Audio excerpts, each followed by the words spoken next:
Welcome back to another technical video. Today, we're going through your question, answering it, and hopefully finding that solution you need. Guys, remember to stay just a little bit crazy, just like me, and hopefully get to that resolution. Now, let's get on to the video.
And that's it, guys.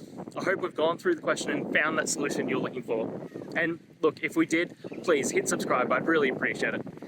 And until the next time you need technical help, I hope you have a good one. Cheers.